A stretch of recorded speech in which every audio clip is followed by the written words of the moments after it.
esperando aí. A gente teve algumas questõezinhas técnicas, mas tudo resolvido agora. Vamos falar então sobre esse encontro importante entre Xi Jinping e Donald Trump, o primeiro encontro do segundo mandato de Donald Trump entre ele e Xi Jinping, um aperto de mãos que era muito aguardado pelo mundo desde fevereiro, quando Donald Trump iniciou a sua guerra tarifária, com uma escalada que levou os dois países a falarem que iam impor tarifas acima dos 3 dígitos. E o que ficou resolvido? Segundo Donald Trump, há uma perspectiva de que esse acordo vai ser assinado e formalizado na semana que vem, isso segundo o secretário do Tesouro americano, Scott Bessent. Mas o que Donald Trump disse sobre esse acordo, a versão dele, é que as tarifas, a alíquota efetiva sobre os produtos chineses vai cair de 57% para 47%, porque aquela tarifa inicial do fentanil, que era de 20%, foi cortada pela metade para 10%, e a China, em contrapartida, se compromete a combater a entrada de produtos químicos que são usados para fazer e fabricar o fentanil, que criou uma crise de opioides aqui nos Estados Unidos nos últimos anos. Então esse é um dos pontos centrais do que foi firmado. A China também vai voltar a comprar a soja americana e concordou em suspender por 1 ano as restrições às exportações dos minerais de terras raras, que são críticos para a produção de itens de alta tecnologia, veículos elétricos, mas também para a indústria de defesa aqui dos Estados Unidos. E aí eu queria já passar a bola para vocês, vou passar a bola inicialmente para o Vitélio, que está aqui participando com a gente como convidado. Vitélio, houve ali algumas avaliações sobre esse acordo, de que ele seria apenas uma trégua, né? A Capital Economics, por exemplo, falou que tira uma ameaça de escalada imediata, mas que ambos os lados vão continuar a fazer esforços para o desacoplamento, né? Para o decoupling, que é uma palavra que está sendo muito usada, né? Que é essa separação entre as produções e a tentativa de os Estados Unidos também dependerem menos dos produtos chineses. E também a agência de notícias Reuters falou com Craig Singleton, que fez uma análise que eu achei muito precisa. Ele falou que cada lado está calibrando a tensão para evitar o colapso, mantendo a escalada em aberto, mas falou que nada de fundamental mudou e que o ciclo de coerção vai recomeçar no momento em que um dos lados se sentir prejudicado. Ele que é pesquisador sênior sobre a China. Queria te perguntar se você concorda com essa avaliação, se você acha que a qualquer momento essa guerra comercial pode recrudescer de novo. Boa tarde, Priscila, Lorival, boa tarde a todos, é um prazer participar aqui do Fora da Ordem, um programa que eu assisto sempre, então é uma tremenda responsabilidade também fazer parte.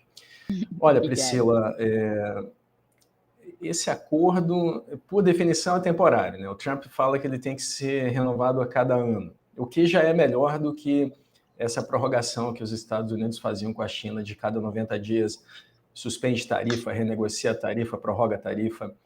É claro, o primeiro ponto são as tarifas, né? O Trump chegou a impor à China 155% de tarifas, a China respondeu com 125%, e aí foram reduzindo progressivamente os níveis, porque nesses níveis é embargo, né? Não tem como fazer comércio com tarifas nesses níveis, os produtos ficam muito caros.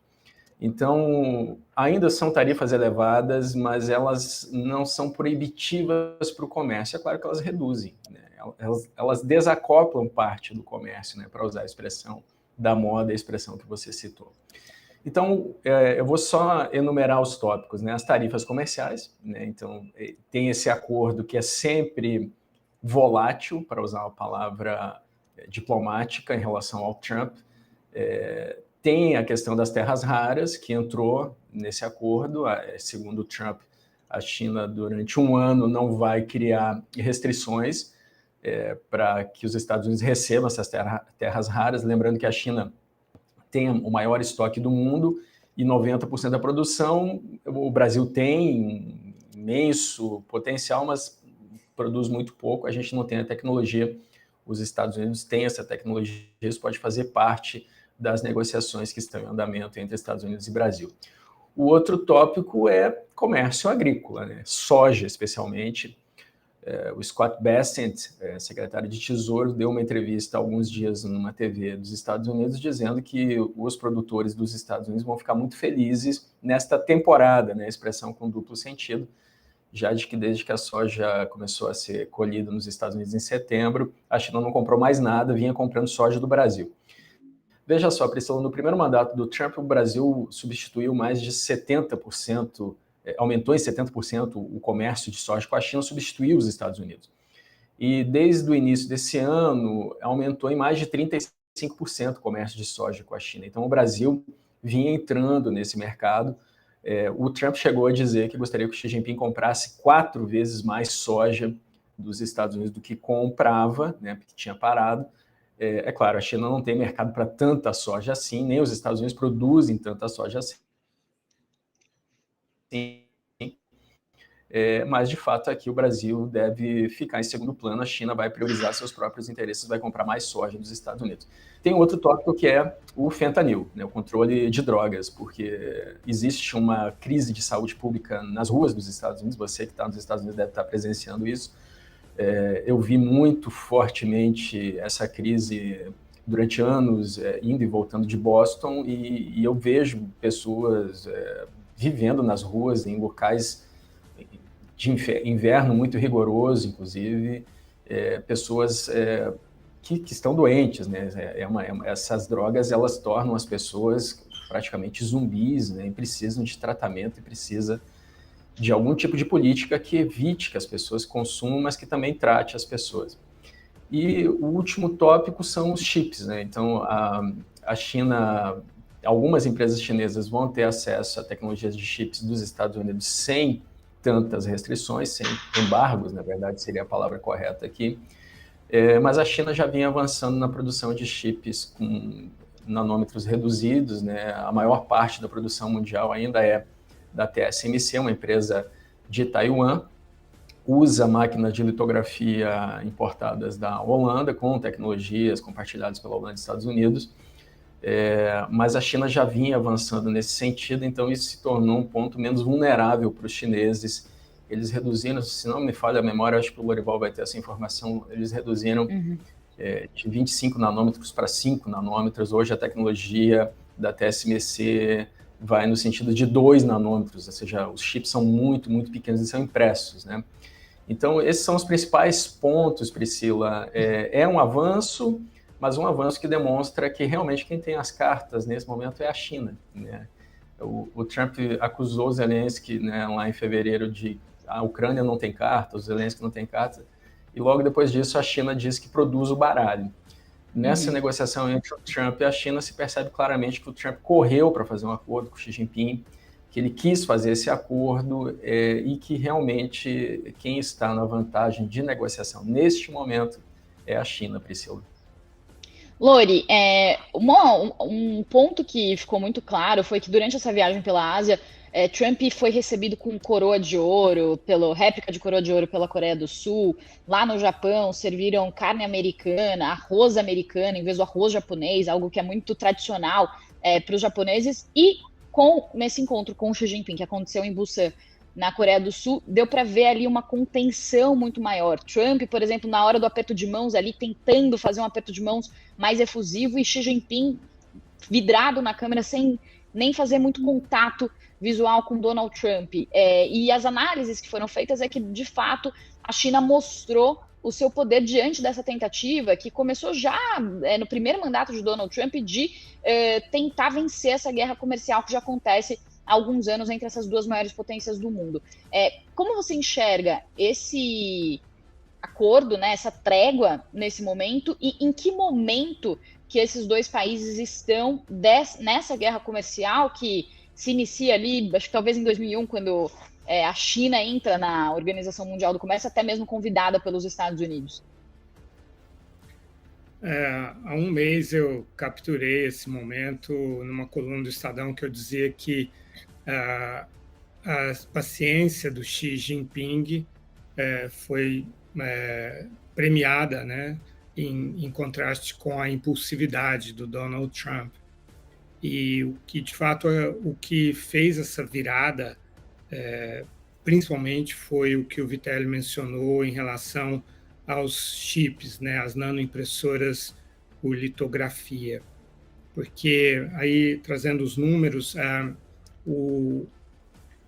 NVIDIA ela está na geração dos 5 nanômetros, né, que é 1 bilionésimo de metro. Isso é geração, não é necessariamente o tamanho, mas, claro, expressa também um tamanho, são chips muito miniaturizados, né? E do 5 ela está agora passando para o 2. E a China está com 28 nanômetros, ela está chegando agora aos 28, mas ela está criando um sistema de potencialização da miniaturização para saltar de 8 para 7 nanômetros. Então, a China não alcançou os Estados Unidos, mas a tendência está a favor da China, em termos de aceleração.